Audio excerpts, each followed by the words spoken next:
Welcome to T4 trading YouTube channel.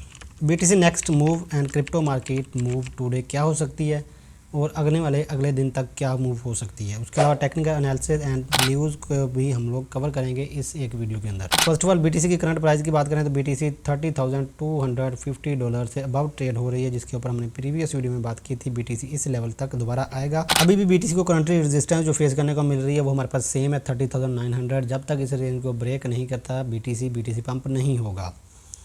इसी तरह EMA 21 moving average की बात की जाए तो यहाँ पर BTC आकर सपोर्ट ले सकता है, जो कि 30,000 के नियर अबाउट है। इस पर BTC ने आकर एक बार सपोर्ट ली भी थी प्रीवियस अगर देखा जाए तो। उसके बाद BTC दोबारा इसको ब्रेक कर चुका है 4 आवर्स के टाइम फ्रेम के अंदर। अगर 1 डे के टाइम फ्रेम के अंदर देखा जाए तो यहाँ पर इसको एक दो बार रेजिस्टेंस बना चुका है।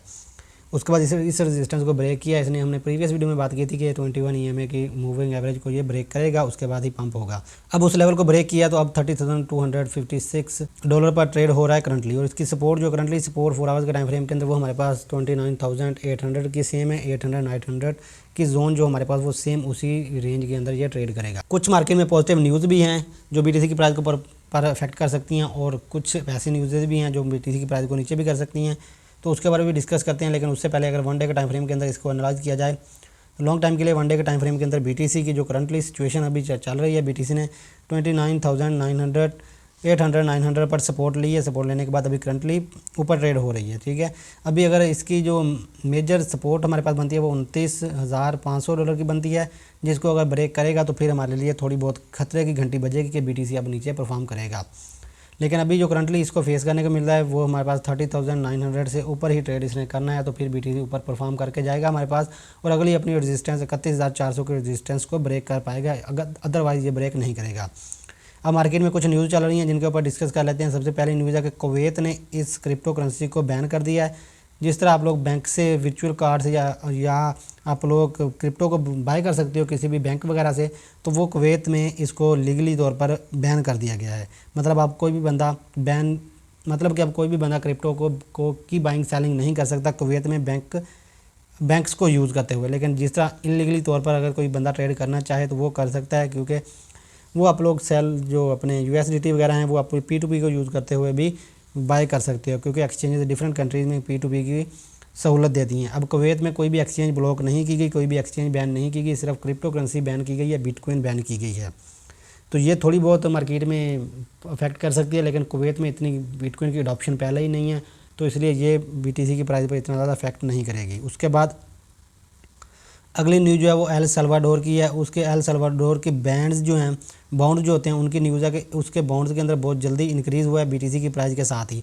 अब 2023 के अंदर उसने एक डाटा दिया है एल सल्वाडोर ने, तो ये उसकी एक न्यूज़ है कि 2027 तक उसके जो एल सल्वाडोर के वो हैं बॉन्ड्स हैं वो 60% राइज हो सकते हैं 2027 तक, और क्रिप्टो करेंसी जो 80% तक पंप हो सकती है। मतलब करंट सिचुएशन से 80% तक पंप हो सकती है, ये एल सल्वाडोर का मानना है। तो अब इतनी बड़ी इन्वेस्टमेंट कंपनी ये बात कर रही है तो फिर हो सकता है कि ये इफेक्ट करे मार्केट की प्राइस को, ठीक है। उसके अलावा यूके के अंदर रिजेक्शन कर दी गई है proposal to classify crypto as a gambling, कि क्रिप्टो के अंदर एक केस किया गया था कि ये एक गैम्बलिंग है, गैम्बलिंग से मतलब जुआ है, तो उसके ऊपर उसकी यूके गवर्नमेंट ने इसको रिजेक्ट कर दिया गया। ये SEC की मतलब सिक्योरिटी एक्सचेंज की तरफ से उसको फाइल किया गया था, केस किया गया था, लेकिन उसने जो है गवर्नमेंट ने रिजेक्ट कर दिया। तो ये एक पॉजिटिव न्यूज़ है, मतलब इसका मार्केट पर इफेक्ट इतना नहीं पड़ेगा।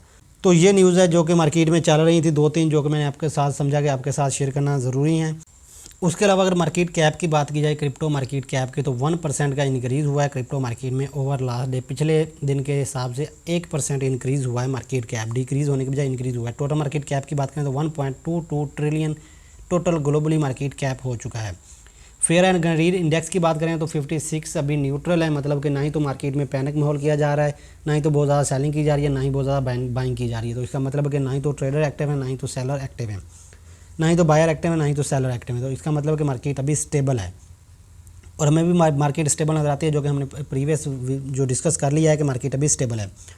उसके अलावा अगर उसके साथ एथेरियम की बात की जाए तो एथेरियम की प्राइस भी अभी स्टेबल है। पिछले 7 दिन के अंदर 2% की ऑलमोस्ट के अंदर ग्रोथ देखने को मिली है। और उनके BTC की अगर बात करें तो BTC अब 7 दिन के डाटा के अंदर 1% नीचे आ रही है प्राइस इसकी। उसके साथ साथ टेथर, उसके साथ XRP ने मैंने बोला था कि पंप करेगा दोबारा, पिछली वीडियो में मैंने बता दिया था। उसके अलावा XRP ने दोबारा वहाँ से पंप लिया है। 70% ओवरऑल 7 डेज़ के अंदर इसकी ग्रोथ हो चुकी है। पहले थोड़ा सा नीचे आया था, अब दोबारा 0.8 वाली अपनी इस सपोर्ट के ऊपर BTC अब वो स्ट्रांगली होल्ड कर रहा है इस सपोर्ट को। 0.8 वाली स्ट्रॉन्ग सपोर्ट को अगर होल्ड कर लेता है तो फिर BTC यहाँ से मजीद पंप लेगा और 0.84 के ऊपर इसको एक सपोर्ट मतलब रेजिस्टेंस फेस करने को मिल रही है, जो इसने एक बार उस रेजिस्टेंस को ब्रेक किया भी है लेकिन स्टेबल नहीं हो पाया, तो उससे दोबारा नीचे आ गया तो फिर उस अपनी रेजिस्टेंस को ब्रेक करेगा। BNB एक्सचेंज का टोकन है, तो इसके अंदर भी 1% की हमें डिक्रीज देखने को मिला 7 डेज़ के अंदर। 1 डे के टाइम के 4 आवर्स की अगर बात करें, 24 आवर्स की बात करें तो 1% इंक्रीज़ हुआ है। कार्डानो ने बहुत अच्छा पंप दिया था, इवन के 12% पंप हुआ है 7 डेज़ के अंदर। अब कार्डानो के अंदर थोड़ी बहुत रिजेक्शन हमें देखने को मिली थी और दोबारा इसने अभी उस प्राइस अपनी प्राइस को स्टेबल किया, 0.2325 की अपनी सपोर्ट पर दोबारा आकर होल्ड हुआ है। कुछ टाइम पहले ये नीचे जा चुका था।